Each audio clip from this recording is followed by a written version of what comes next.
Thank you so much, Jocelyn, and good morning, good afternoon, good evening, everybody on this webinar. It's truly a pleasure for me to welcome you all. My name is Menno Bart. I'm a Senior Public Affairs Manager at the Adecco Group, and I'm here today because we actually want to celebrate and share more of the learnings of a joint research project that the Adecco Group and Laboris conducted over the past few months. You see a lot of colleagues on this call, and we're all doing this webinar from our respective home offices. And that's exactly what we want to talk about today. Some of these home offices, we are there by choice, but some of them we are also there because we are mandated by the government to still work from home. And that's exactly what we have taken a look at. What kind of regulations and measures have governments put in place that have an impact on the wider economy as well as on workplaces? With us here today is the author or the co-author of this report, Marty, as well as a series of experts who will be giving their expert views on some of the outcomes that we discovered in this report. And so, without further ado, I actually want to first welcome Marine, and then we will go on to introduce each of the other three panelists. And naturally, after their introductions, we'd be happy to take your questions. You can use the chat function to already pose your questions as the various presentations and contributions are ongoing. Having said all that, many thanks for your attention. Marine, the floor is all yours. Thank you, Menno. Good morning, everyone. It's a pleasure to be here. First of all, let me share my slides.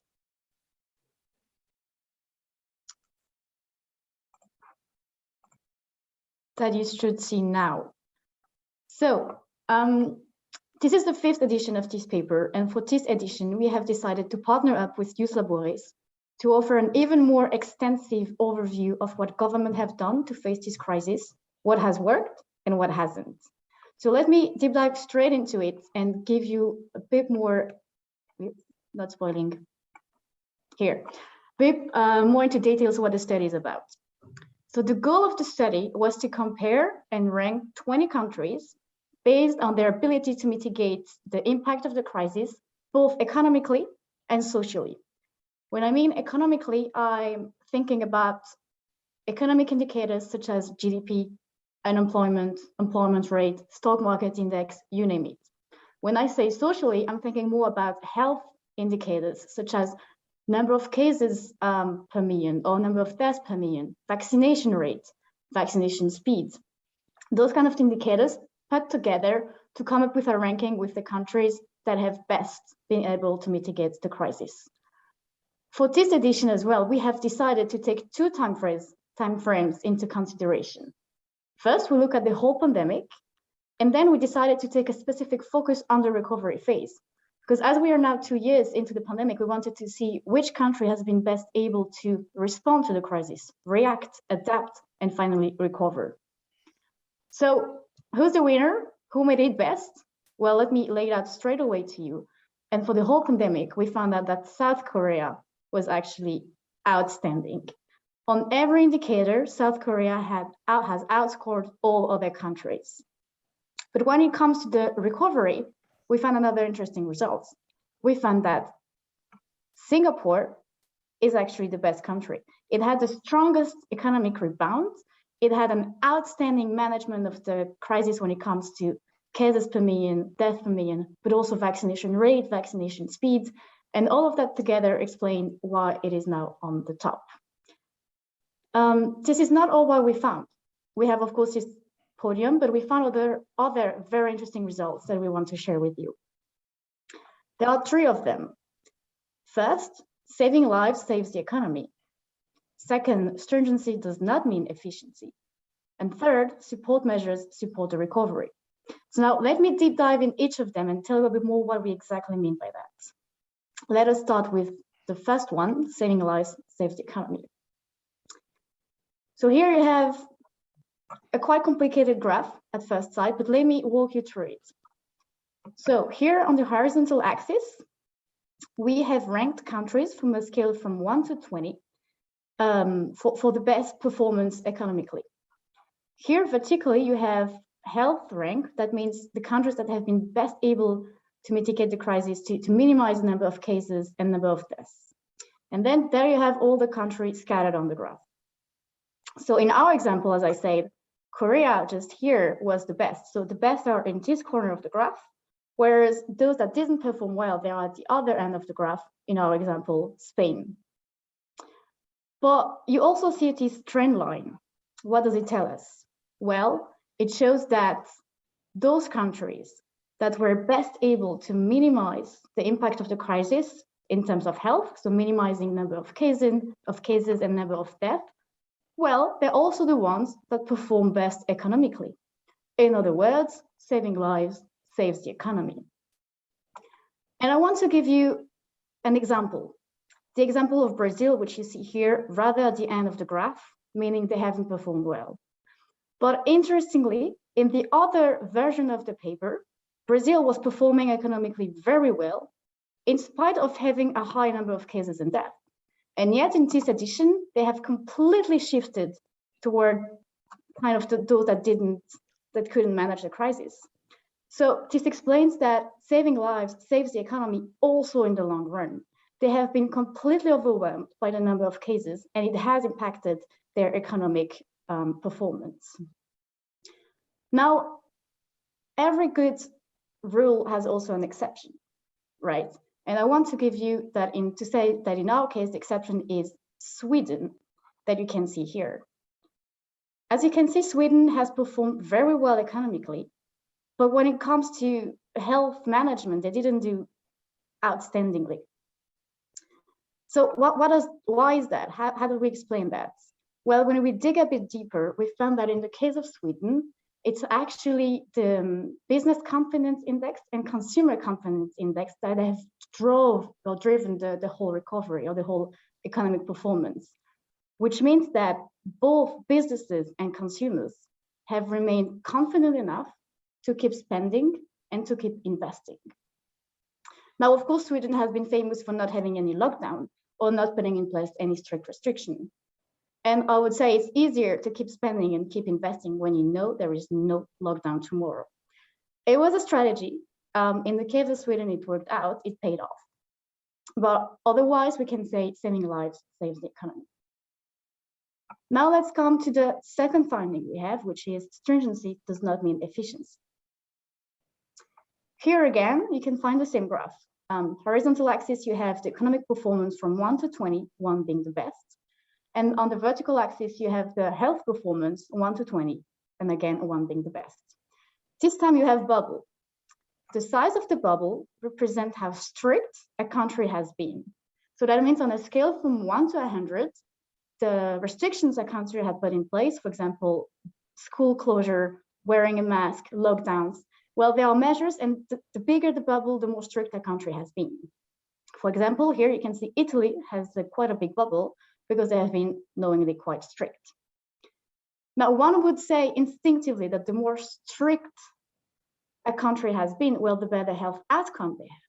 But as you can see, this is not the case.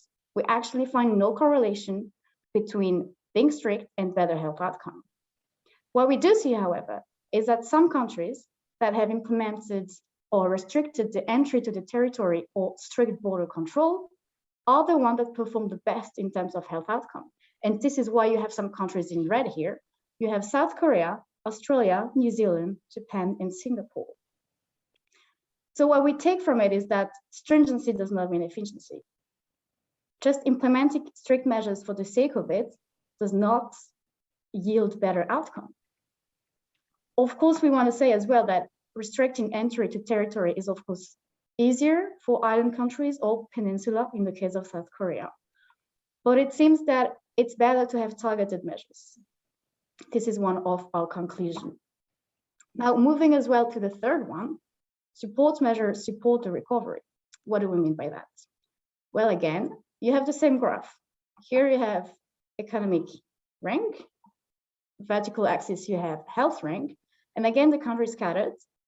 And this time, the size of the bubble represents how much a country has invested to support the economy. For example, here, the US has the bigger bubble because they have invested 25% of their GDP in support measures.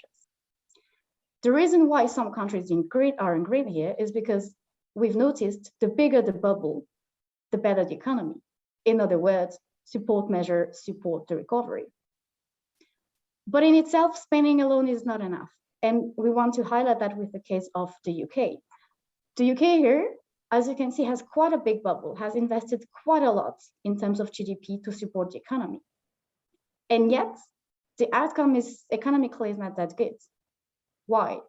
Well, we found that yes, they have invested quite a lot, but they have also been phasing out those measures very early. So it is not enough. It's not only about spending, it's also about sustaining the measures in the long run. And we found out that it could actually jeopardize the recovery if the measures are not taken into account with a long-term perspective. This being said, we must also admit it is hard to differentiate the effects of COVID, but also Brexit when it comes to the UK results. So we have here those three conclusions from the report, and from those we can take some policy recommendations that we want to share. The first one, of course, would be protect the people. We have seen that protecting lives saves the economy. Well, then we urge government to uphold the vaccination efforts and to avoid the spread of the virus. We have seen as well that support measures support the recovery, but in itself, they also have to be maintained to be effective. So we ask for targeted measures, and we ask for them to be in the long run to avoid significant labor market disruption. We also want to highlight that those measures, they must reach all workers. We want the government to leave no one behind, and especially not to forget people in diverse forms of work. And finally, we want to highlight that we can never waste a good crisis. And the pandemic has offered the possibility to invest or to encourage businesses and individuals to engage in re and upskilling. And we want government to take these opportunities to invest in the future of the workforce. This was all for the report. Don't hesitate if you have any question, and I'm happy to hand the floor back to Menno. Thank you.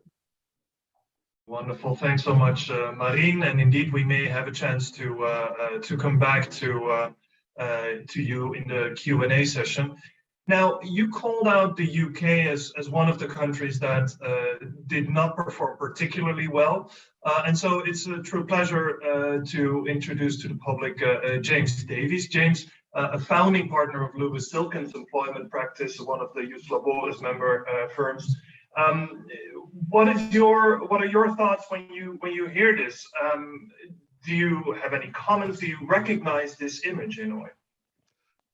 Thank you very much, and good morning or good afternoon to everybody, depending on where you are in the world. It's fascinating that the UK is portrayed as the poorest of the surveyed countries in the report, because that's not the impression that you'd get living in the UK. We are going through, as you may well have noticed, if it's reported in your various countries, a time of great political turbulence in the UK. And the government is regularly portraying the UK as having been the best performing nation in Europe as far as its response to the pandemic is concerned.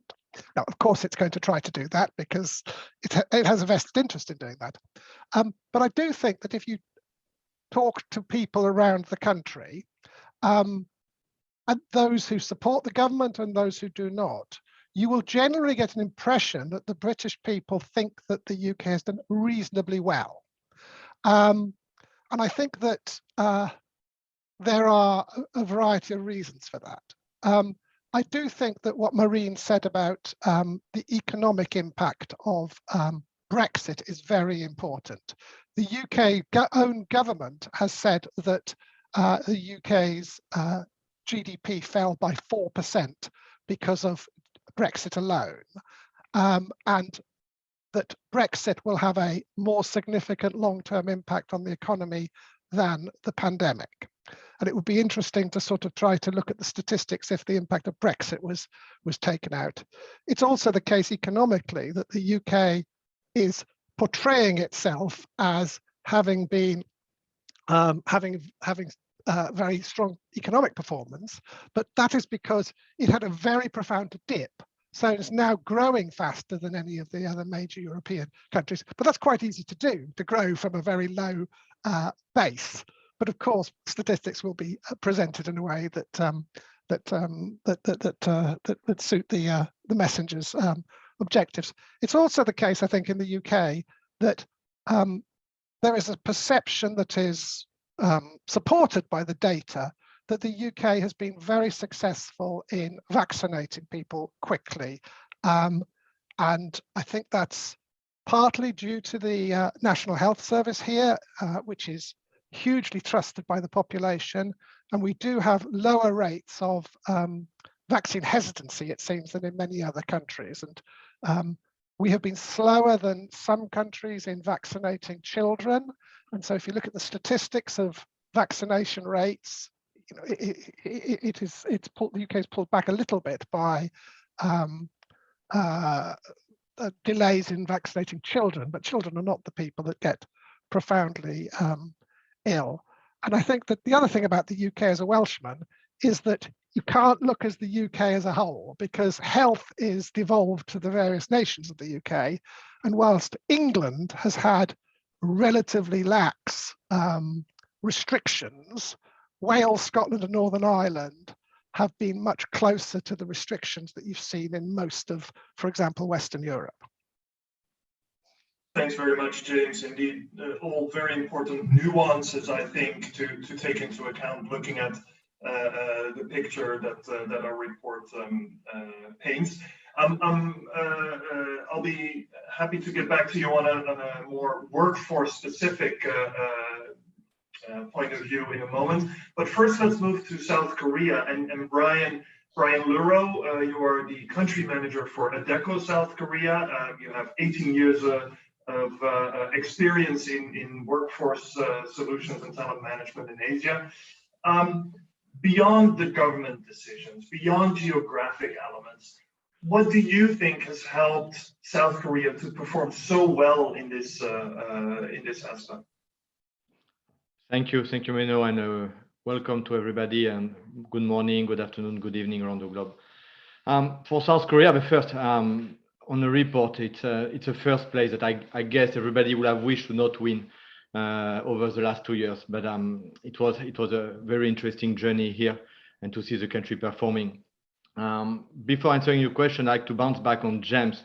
It was very interesting to hear that in the UK you have a perception that it was outperforming or compared to the report, where here in Korea a couple of weeks ago the President Moon had to go on the public apologies to say that he hasn't done a very good job in managing the crisis and the pandemic. So you can really see the difference of how we treat and the behaviors, and that would be my transition to your question, Menno.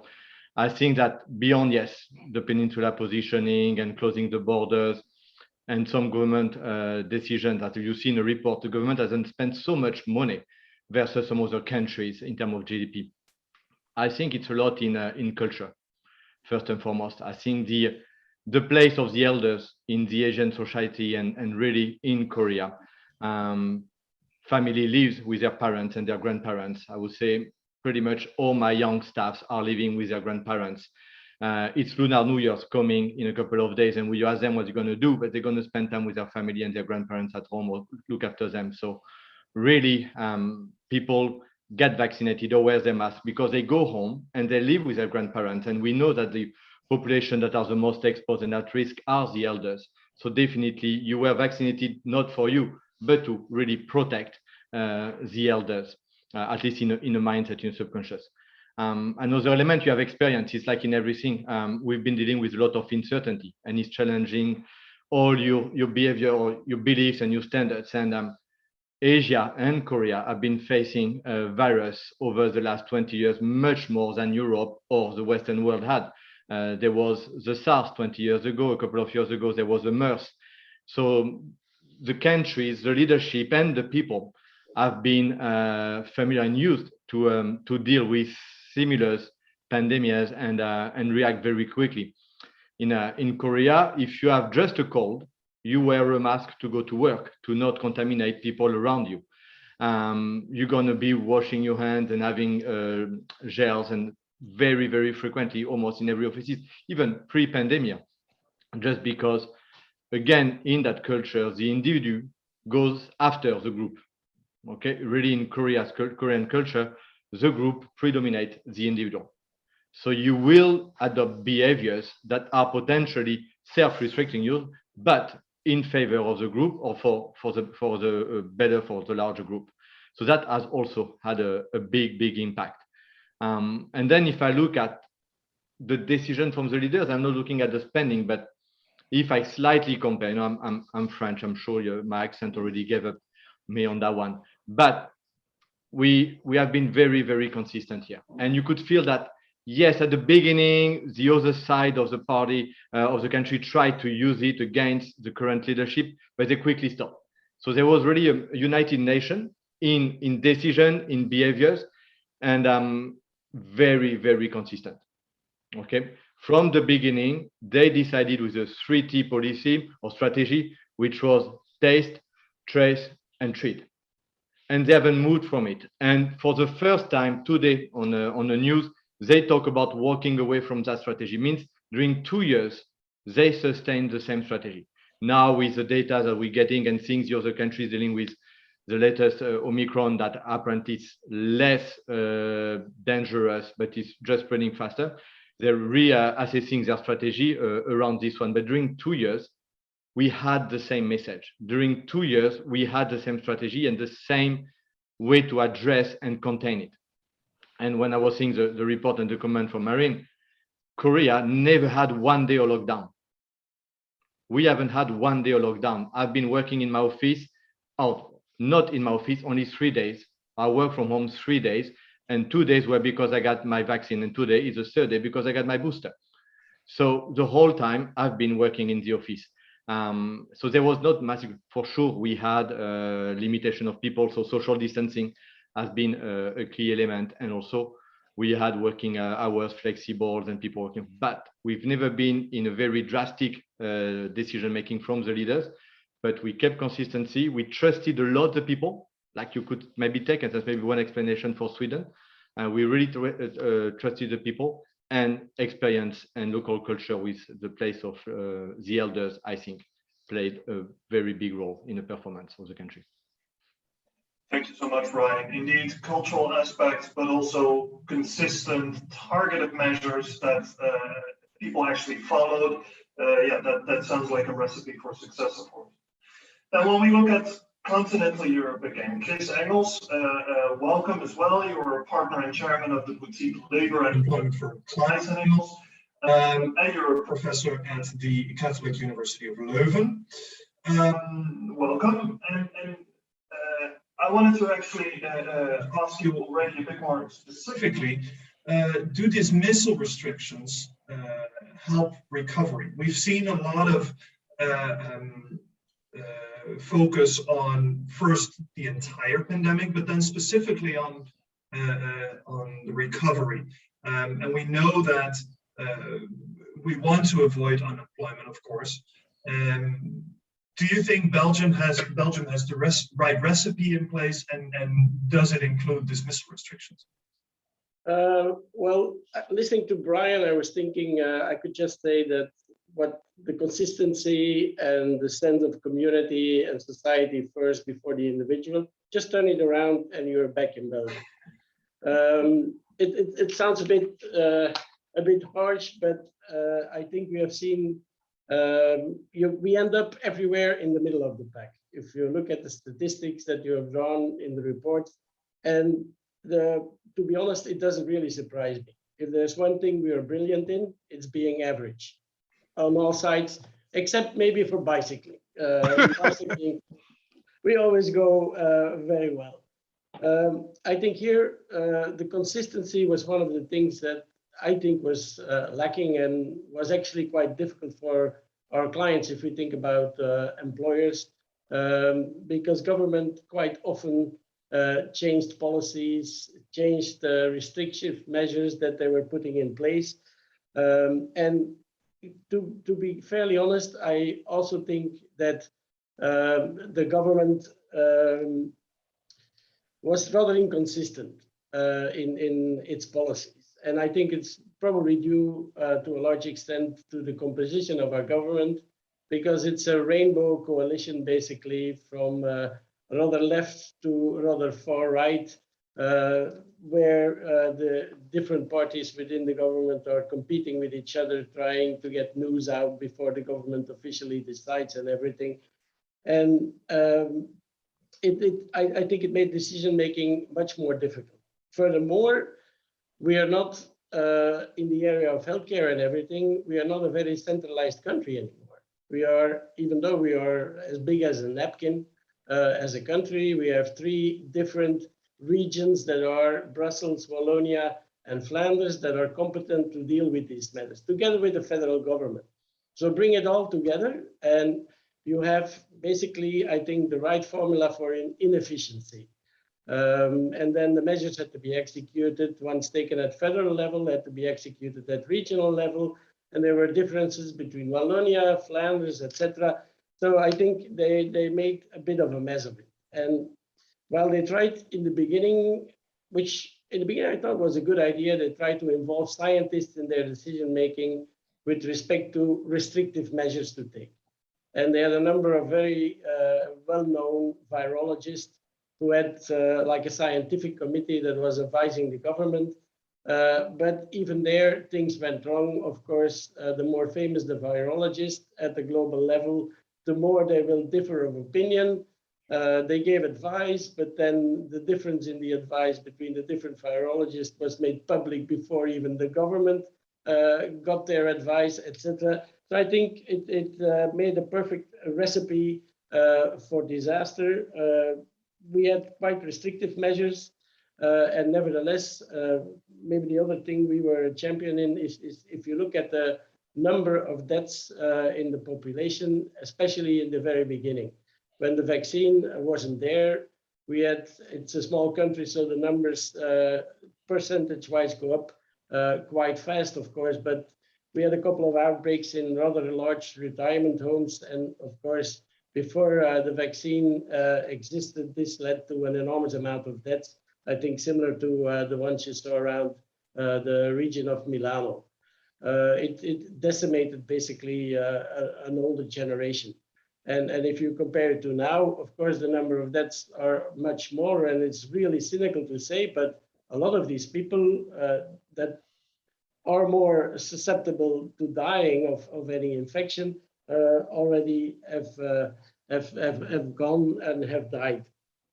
But I think nevertheless, I know that you look at, I think you call it above the table measures, additional incentives that the government created. I think there, maybe it's very good to look at what additional measures immediately were put in place. But I think what's also important is to see what kind of measures you already had in place. Because I saw that for the report, we had to fill in that we didn't take any additional measures with respect to, for instance, sick pay, availability of sick pay, etc. But that's largely available already and was just applied to the COVID situations. We did introduce some temporary unemployment furlough fairly fast and in a very flexible way. And then, of course, different from the sense of community that Bryan described for Korea, of course, we have massive abuse of these furlough systems, economical unemployment, where people continue to work, but basically we're benefiting from government support. One of the other things our country is famous for, tax and other kinds of evasion. But I think we had quite a number of things in place. Telework, we reacted quite fast because the social partners, employer organizations, and the trade unions had, even before COVID, already worked out a framework for teleworking. We had, furthermore, some interventions for small businesses, which I thought was important, and which without any discussion, and that's a point I think we need to look at for the future also. Without any discussion, the self-employed and the employed, the normal workers, were for employment benefits almost treated the same. So independent self-employed workers who were, because of COVID, out of work, etc., could benefit from government support. And I think it was the first time basically for us that a decision like that was made. But I think if you look at it and wonder what the perspective is of our clients, I think for them, the fast pace in the changes were really difficult in the restrictive measures, what they could do, when they could allow people at work, etc. And there the government was indeed quite restrictive, as is shown in the study. The most difficult thing, I think, is not the restrictive measure in itself, but the fact that it changes quite often. And that the predictability of what's going to happen is gone. And that there was also quite often, I think, no understanding of why certain measures were put into place. The transparency in the decision-making wasn't there, why the government decided that this sector could continue working as before, but another one could not. And then for me, as a lawyer, and I'm still a lawyer, the most difficult thing was that we were basically making law, not by case law, not by legislation, but by press conference. And clients had no clue what the rules were. They were published 1 month after they went into force, etc., which is very difficult. And the thing is, as a business, if you have to rely on the website or a press conference by a minister in order to know what to do, then of course things become very difficult. And if you ask me the question about dismissals and everything, and whether or not restrictive or moratoria on dismissals basically contributed to economic growth, yes or no, I think if any of you, and Marine probably has done quite some research on that topic also, but if you look at the OECD reports and security of employment and how it contributes to the labor market, it depends on which report is written by whom and from which country it comes, that the outcome of the report is different, I think. And if I look at the statistics I saw in the annexes to the study, which are very interesting, I think, on the moratorium on dismissals, there were 6 countries that imposed one, and one, Canada, is at as far as economic recovery at place 2. Another one is Poland, who is at place 20 as far as economic recovery is concerned.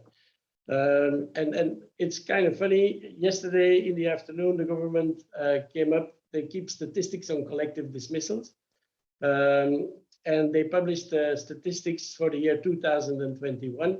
And what you see that in 2021, we had far less collective dismissals than we had in 2020, and far less than we had in 2019.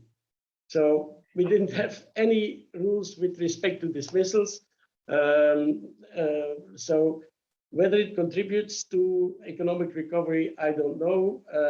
But my gut feeling is that moratoria on dismissals are more a political thing than anything else, to be honest. Thanks so much, Chris, for this elaborate insight into the Belgian situation. Now, before I move back to James, I want to remind the audience to put in your questions in the chat if you want to. Feel free to ask any questions either to Marine about the actual content of the study, or to James, Chris, and Bryan for their perspective from the various countries. Now, James, Chris already mentioned the legislation by press conference, and I'm sure you've had to counsel a lot of your clients as well on what has changed, what is the current government situation. Do you feel that government policy has actually helped employers or affected employers' response per se, or has an impact on the employment?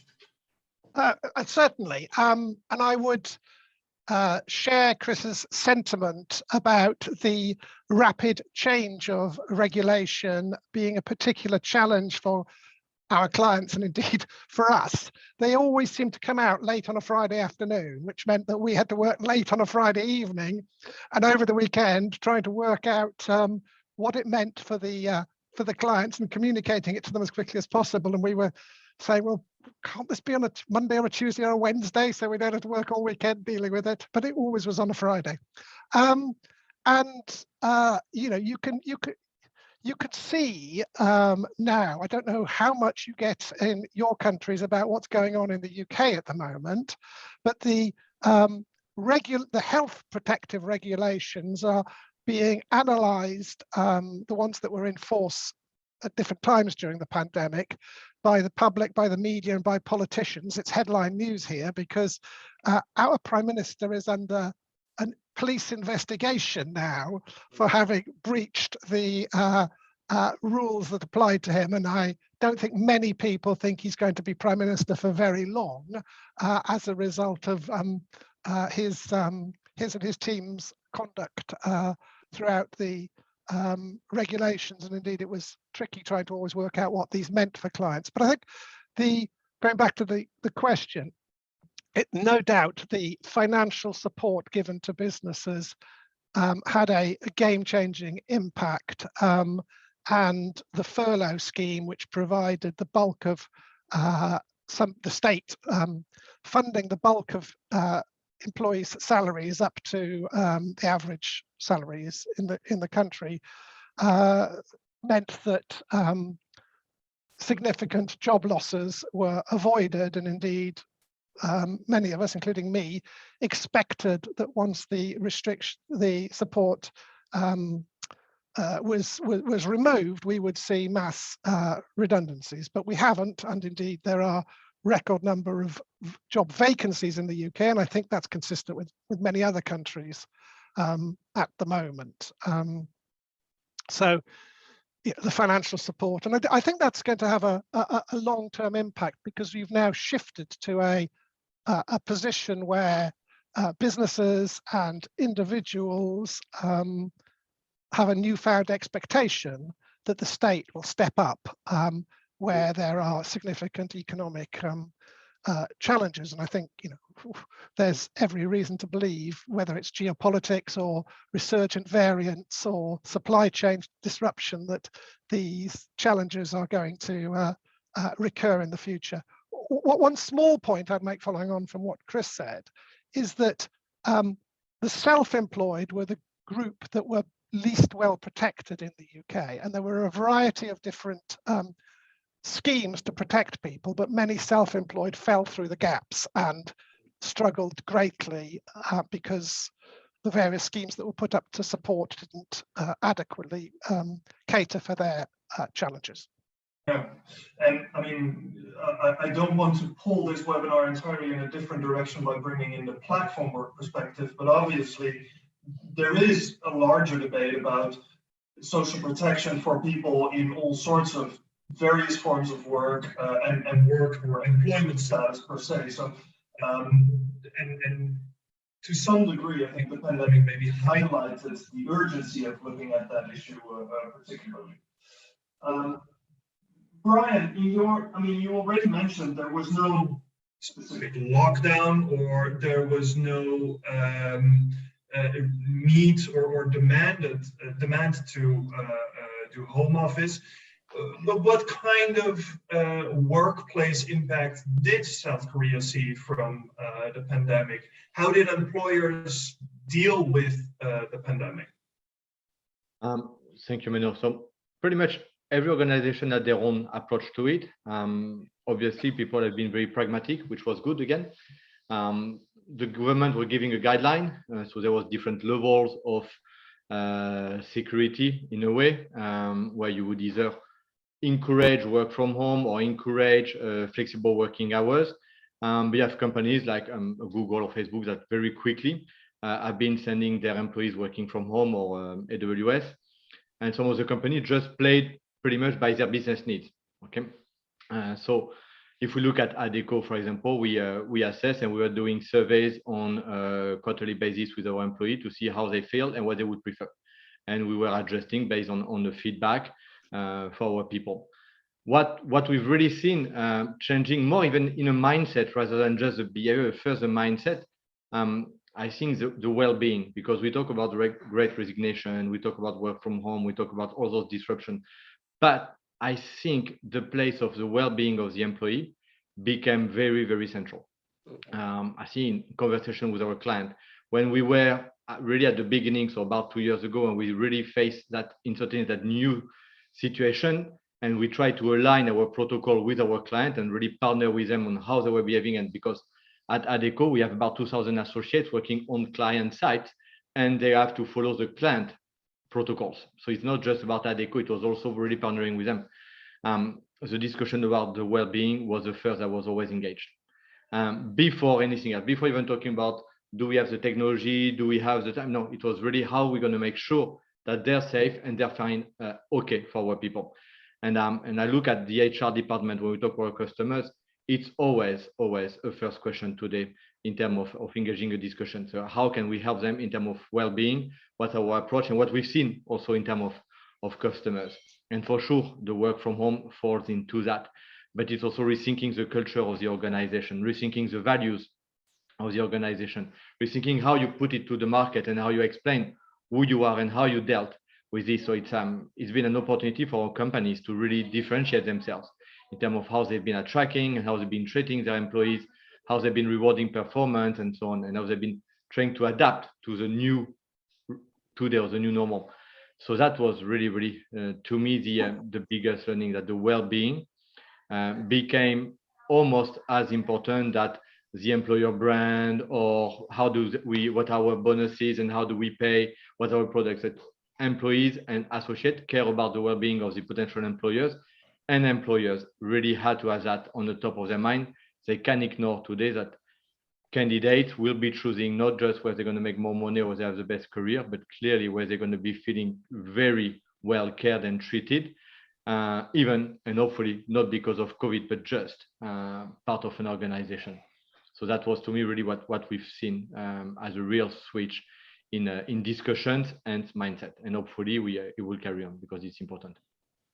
Yeah, thank you, Bryan. And indeed, that's something that we definitely recognize from other countries as well. At least I do. But I'm curious to hear also from James and Chris whether that's something you've seen. Now, just I see that Tim Noonan of the ITUC already made a comment in the chat about Australia and New Zealand being sort of outliers because of their island nature, which I think aligns very closely to what Marine already presented in terms of the ability to close borders. Marine, before I move on to Chris, can I quickly come back to you? Do you have any other data or insights from Australia and New Zealand that might shed some light on that? Yes, thank you, Menno. Very good question. Indeed, we see that New Zealand and Australia have dealt quite good with the crisis, and they are islands. But being an island in itself, we have found, is not enough. If we take, for example, exactly in the comments, UK is an island as well, and yet they are at the end of our ranking. So a policy response matters, a targeted one matters. Now, Chris and James also mentioned stringency. And what we did as well in the report is we plotted number of cases per day on the one end, and then stringency per day on the other end. And the goal was to see whether the measures follow the number of cases, were they reactive to the number of cases, were they more as an anticipation to the number of cases. And for most countries, they follow really the stringency followed the number of cases per day. But in the case of, for example, Australia, stringency went up to the roof in a day, because as soon as they have one cases, well, a whole city was in lockdown. And so those are measures that are effective, of course, but then the question is also at what cost? As Chris and James mentioned, they have to adapt. It's a huge resilience need from the society. And in the long run, we would also have to see the consequences. Thanks, Martin. Very good. Let me once again repeat my call upon the audience. Feel free to put in your questions in the chat. We are very happy to have your input and your thoughts. Until then, Chris, I mean, we already quickly discussed, or you already made a comment about the employed and the self-employed, which James also picked up on. Any other thoughts on that particular theme? Well, as the report also says, any good crisis creates opportunities. And this is maybe more the university side of me talking than the practical lawyer. But I am really starting to doubt whether or not that distinction between just ordinary employees and self-employed, etc., should continue to exist. Should we not go for a basic protection for everybody who does any form of work without making the distinction? We are so hung up, and I'm an old guy. I made my PhD thesis in '89, I think, finished it on the employment relationship, on the relationship of subordination, making the distinction between self-employed and employee.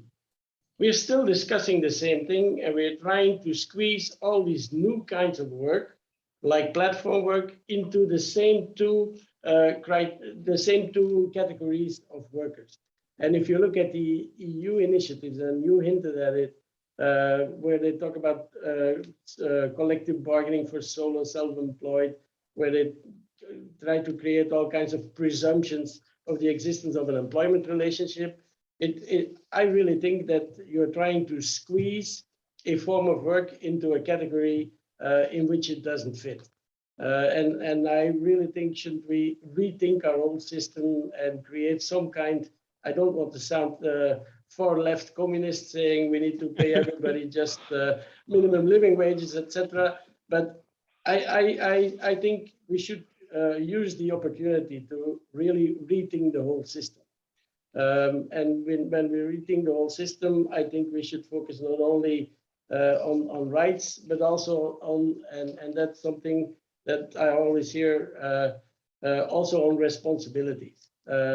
Responsibilities, if you listen to Bryan for Korea, people are responsible for themselves, for their families. It seems to me that in our societies, more and more, people just have rights without any responsibility. I think with the working people, self-employed or not, I think there should be a basic circle of rights, but they should come along with some responsibilities in the same area also. Whether any government will have the courage to just abolish the distinction, I don't think so.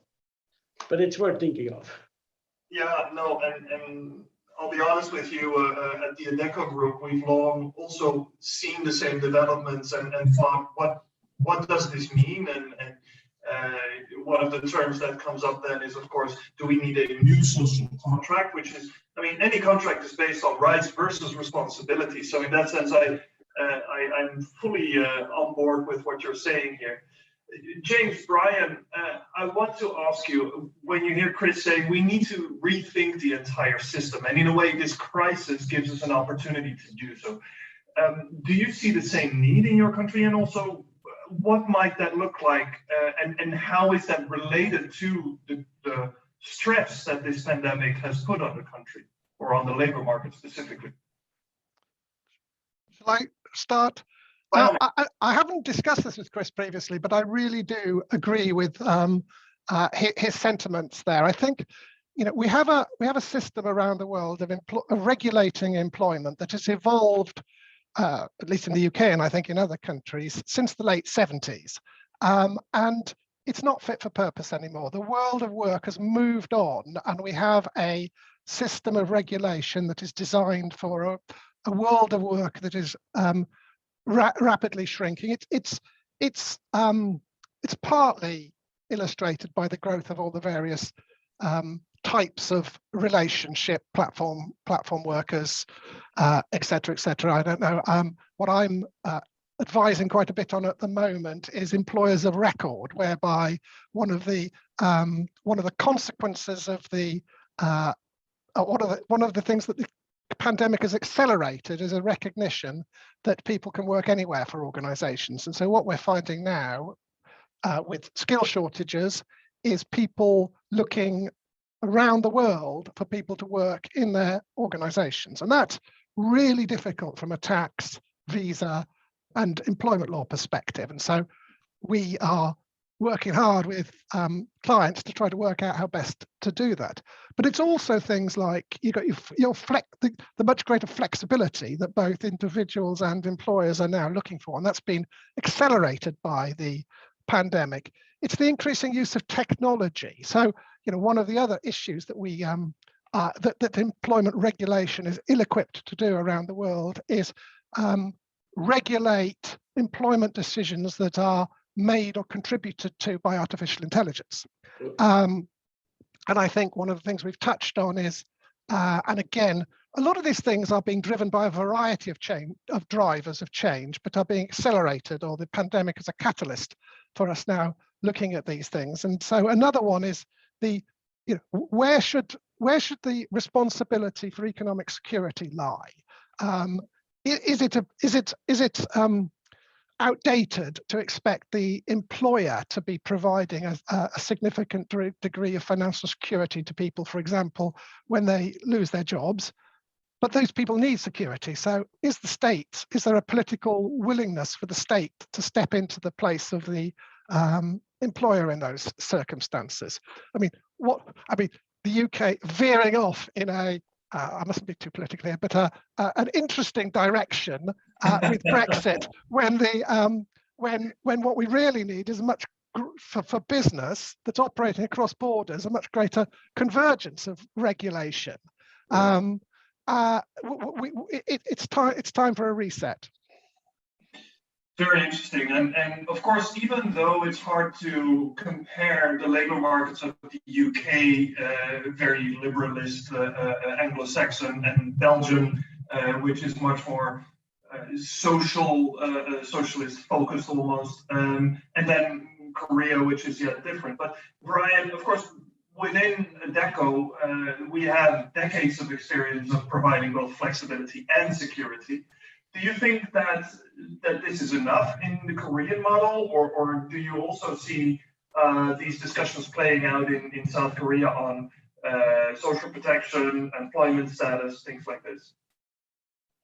Social Korea is actually very social protected for the employees in terms of regulation and labor law. It's extremely protective. It's not necessarily in massive favor for staffing or outsourcing. But on the other hand, it's a market where you have a lot of freelancers and a lot of creativity in terms of new startups and investments. So you have maybe a startup starting every day in Korea, and the game is to have to be the next part of a unicorn and have your billions of investment. So if you just look at our industry, we have about 15 to 20,000 freelancers headhunters in Korea. So it's very, very flexible in that aspect. Okay, so you can really start your own business, you can be very freelancer, and the market is adapted to that. But if we look at a global reset or whole reset, what I think, and it touched Korea, but it touched the whole globe, a lot of the labor laws and markets were done by the baby boomers or for the baby boomers. And at best, my generation, the Gen X, when those population were working in one company or in one role, maybe almost their whole life. Today, Gen Y and the Gen Z are potentially more driven by project-based or short-term mission. They're more excited by the project or building rather than thinking they're going to be working in one company for whole lives. They might be working in 2 or 3 companies at the same time, just on project basis. So for sure, if we implement a law that was made for lifelong employment in one organization, and we just going to try to fine-tune it for a much more flexible market in terms of demand from the employees and the candidate, we're going to crash. It's not going to work out. Because if you just take the word flexibility, when I was a student, flexibility was demanded by the employer that wanted to have more flexibility from his employees or her employees. Today, it's the employee wants more flexibility, and the employers have to completely reshape the way they're thinking it, because no, that's mine. I want you to be flexible. But now it's the other way around. That's actually the demand ask for flexibility. And so we will have to adapt. And yes, is it a reset? Is it rethinking, is creating new contract, I don't have the answer. I'm no expert on that legal end of it, but I can clearly see that there is a mismatch between the foundation that we're having and the expectation and the demand from the people of today. They're not going to be fitting what we've been building for, and that's clear. And but for Korea, yes, it's very, very protective in terms of employee labor law. Healthcare is very strong, health insurance, and so on. And at the same time, you have a massive implementation of flexibility and gig economy, you might call it, in the Korean market. So it's quite a good balance, and it's working so far. And also, it's a very unique place because you have those what we call the chaebol, the LGs, the SK, the Hyundai, and Samsung that really control still today a large part of the market. So that as long as they can influence with the old school models, they will leave, but they will adapt at some point as well. And elections are coming, so we will see.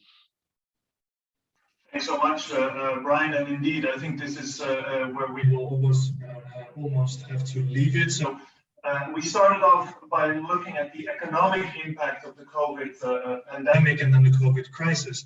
And we end up discussing a complete overhaul of labor markets and social systems. Who knew?